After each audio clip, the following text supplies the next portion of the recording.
पड़ोसी मुल्क में चल रही साजिशों ने अब सारी हदें पार कर दी हैं। एक तरफ ढाका की सड़कों पर फिलिस्तीन और पाकिस्तान के झंडे एक साथ लहराए जा रहे हैं, तो दूसरी तरफ भारत के कश्मीर को आजाद कराने के जहरीले नारे लगाए जा रहे हैं। ये अब कोई सामान्य विरोध प्रदर्शन नहीं रहा, बल्कि भारत की सुरक्षा और संप्रभुता पर सीधा हमला है। जिस बांग्लादेश को भारत ने अपने जवानों की शहादत देकर बनाया था, आज वही बांग्लादेश भारत की पीठ में खंजर घोंपने की तैयारी कर रहा है। लेकिन अब पानी सिर से ऊपर जा चुका है। भारत के ही एक ऐसे शख्स ने, जो राजनीति में भले ही प्रधानमंत्री मोदी का विरोधी हो, लेकिन देश की सुरक्षा के मुद्दे पर एक ऐसा ब्लूप्रिंट सामने रख दिया है जिसे सुनकर ढाका से लेकर रावलपिंडी तक सन्नाटा पसर गया है। ये शख्स कोई और नहीं बल्कि त्रिपुरा के वो महाराजा हैं जिनकी एक ललकार पर पूरा नॉर्थ ईस्ट खड़ा हो जाता है। उन्होंने साफ कर दिया है कि अगर दिल्ली इशारा कर दे तो बांग्लादेश के हाई कमिश्नर को 20 मिनट में बोरिया बिस्तर समेटकर वापस भेज दिया जाएगा। आखिर कौन है वो शख्स जिसने बांग्लादेश के टुकड़े करने का ऐलान कर दिया है? क्या है चटगांव को लेकर वो पुराना इतिहास जो अब बांग्लादेश के लिए काल बनने वाला है? और कैसे बिना सेना भेजे ही इस पड़ोसी को उसकी औकात याद दिलाई जा सकती है? इन सारे सवालों के जवाब हम आपको इस वीडियो में आगे देने वाले हैं, तो दिल थाम कर बैठिए और कमेंट में जय हिंद लिखकर अपनी मौजूदगी जरूर दर्ज कराइए। सबसे पहले समझिए कि आखिर मामला इतना गर्म क्यों है और खतरा कितना बड़ा है। बांग्लादेश में कट्टरपंथियों के हौसले इतने बुलंद हो चुके हैं कि वो अब खुलेआम 7 सिस्टर्स यानी भारत के पूर्वोत्तर राज्यों पर कब्जा करने की धमकियां दे रहे हैं। सोशल मीडिया पर ऐसे वीडियोस की बाढ़ आ गई है जहां भीड़ दिल्ली चलो और कश्मीर बनेगा पाकिस्तान जैसे नारे लगा रही है। हमारे दूतावासों पर हमले की कोशिशें हो रही हैं। वहां तैनात भारतीय अधिकारियों की सुरक्षा खतरे में है। ये सब कुछ एक सोची समझी साजिश के तहत हो रहा है, जिसका मकसद भारत को 2 मोर्चों पर उलझाना है। एक तरफ पाकिस्तान और दूसरी तरफ उसका ये नया छोटा भाई बांग्लादेश। लेकिन इन जिहादी तत्वों को शायद अंदाजा नहीं है कि वो किससे पंगा ले रहे हैं। भारत के पास अब एक ऐसा सुझाव आया है जो अगर लागू हो गया तो बांग्लादेश का नक्शा ही बदल जाएगा। ये सुझाव देने वाले शख्स हैं प्रद्योत माणिक्य देव वर्मा। अगर आप नॉर्थ ईस्ट की राजनीति पर नजर रखते हैं तो आप इस नाम से वाकिफ होंगे। ये त्रिपुरा की टिपरा मोथा पार्टी के अध्यक्ष हैं और त्रिपुरा के शाही परिवार के वारिस हैं। इनके पिता किरीट विक्रम माणिक्य त्रिपुरा के शासक थे जब भारत आजाद हुआ था। प्रद्योत माणिक्य वो शख्स हैं जो आमतौर पर बीजेपी की स्थानीय राजनीति के खिलाफ खड़े रहते हैं, आदिवासियों के अधिकारों की बात करते हैं। लेकिन जब बात देश की आई, जब बात तिरंगे की आई, तो इस महाराजा ने सारी राजनीतिक दुश्मनी को ताक पर रख दिया। उन्होंने साफ कहा है कि यह वक्त आपस में लड़ने का नहीं है। चाहे बीजेपी हो, कांग्रेस हो या उनकी अपनी पार्टी टिपरा मोथा, सबको मिलकर बांग्लादेश को ऐसा सबक सिखाना होगा जो उनकी आने वाली नस्लें याद रखें। उन्होंने जो प्लान बताया है वो इतना खतरनाक और सटीक है कि उसे सुनकर बांग्लादेशी सरकार के पसीने छूट रहे हैं। प्रद्योत माणिक्य ने जो सबसे बड़ा दांव खेला है वो है चटगांव का। आपको बता दें कि चटगांव बांग्लादेश का वो हिस्सा है जो पहाड़ों और जंगलों से घिरा है और जिसकी सीमाएं भारत के त्रिपुरा और मिजोरम से लगती हैं। इतिहास गवाह है कि 1947 में जब बंटवारा हुआ था, तब चटगांव के लोगों ने, वहां की जनजातियों ने पाकिस्तान के साथ जाने से साफ इनकार कर दिया था। वहां रहने वाले चकमा, गारो और त्रिपुरी आदिवासियों ने भारतीय तिरंगा फहराया था और भारत में शामिल होने की गुहार लगाई थी। लेकिन उस वक्त की गलतियों के कारण यह हिस्सा पूर्वी पाकिस्तान अब बांग्लादेश में चला गया। प्रद्योत माणिक्य ने उसी दुखती रग पर हाथ रख दिया है।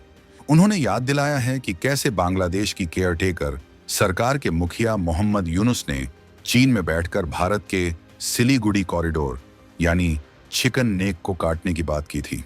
यूनुस का कहना था कि अगर वो इस कॉरिडोर को काट दें तो पूरा नॉर्थ ईस्ट भारत से अलग हो जाएगा और चीन को बंगाल की खाड़ी तक रास्ता मिल जाएगा। इस पर पलटवार करते हुए प्रद्योत माणिक्य ने कहा है, अगर तुम हमारा चिकन नेक काटने की बात करोगे तो हम तुम्हारा पूरा चटगांव ही तुमसे अलग कर देंगे। ये कोई हवाई बात नहीं है। चटगांव में आज भी वो आदिवासी समुदाय बड़ी संख्या में मौजूद हैं जो बांग्लादेशी सरकार के अत्याचारों से तंग आ चुके हैं। वहां आए दिन बौद्ध मठों को तोड़ा जाता है, हिंदू मंदिरों को निशाना बनाया जाता है और जबरन धर्म परिवर्तन कराया जाता है। प्रद्योत माणिक्य का कहना है कि चटगांव के लोग आज भी भारत की तरफ उम्मीद भरी नजरों से देख रहे हैं। अगर भारत सरकार थोड़ी सी भी मदद कर दे थोड़ा सा भी रणनीतिक समर्थन दे दे तो चटगांव को बांग्लादेश से टूटकर अलग होने में ज्यादा वक्त नहीं लगेगा। और अगर चटगांव गया तो बांग्लादेश के पास न तो कोई बड़ा बंदरगाह बचेगा और न ही उसकी अर्थव्यवस्था जिंदा रह पाएगी। ये वो मास्टर स्ट्रोक है जो चीन और पाकिस्तान दोनों की बोलती बंद कर सकता है। लेकिन प्रद्योत माणिक्य का गुस्सा सिर्फ जमीन के टुकड़ों तक सीमित नहीं है।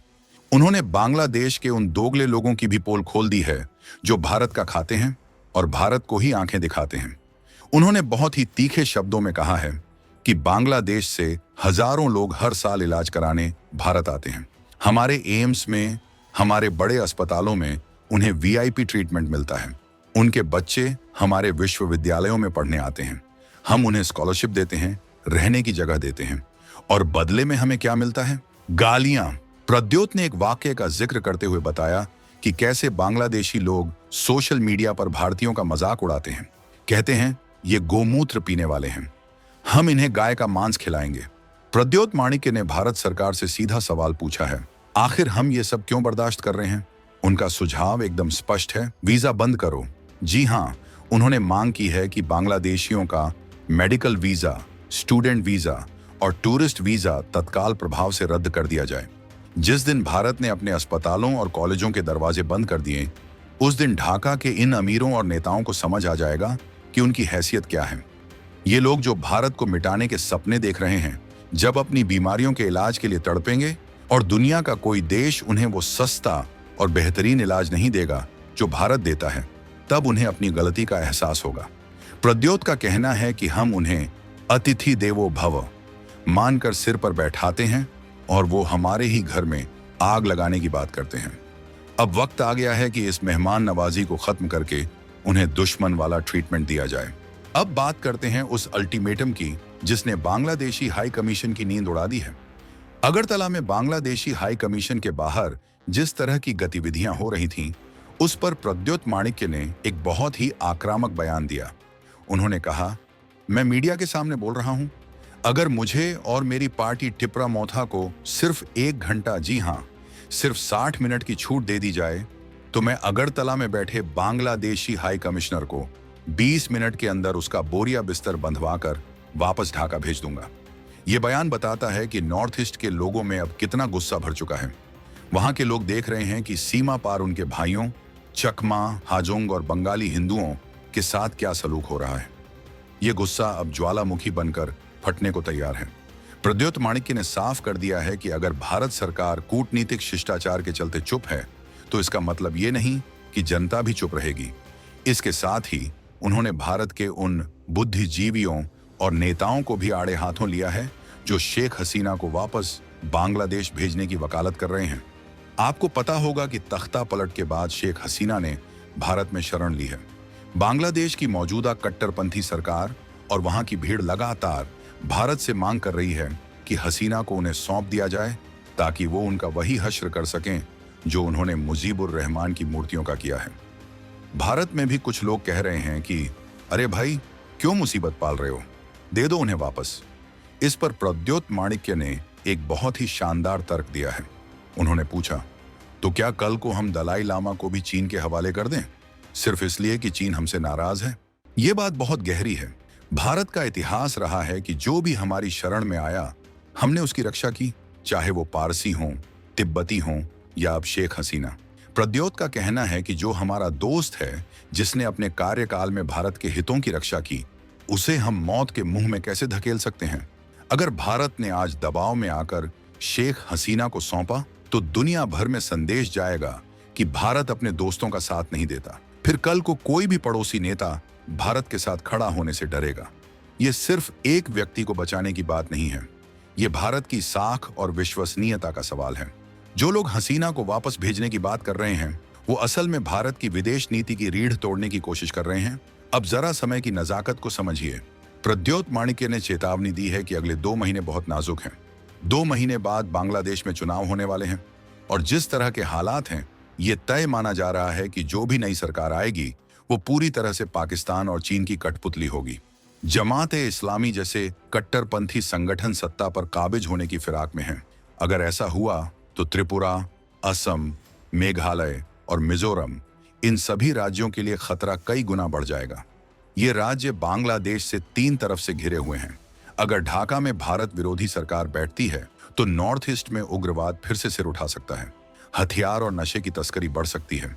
इसलिए प्रद्युत माणिक्य कह रहे हैं कि हमारे पास इंतजार करने का वक्त नहीं है, हमें अभी एक्शन लेना होगा। चुनाव से पहले ही बांग्लादेश को यह संदेश देना होगा कि अगर तुमने रेड लाइन क्रॉस की तो उसका अंजाम बहुत बुरा होगा।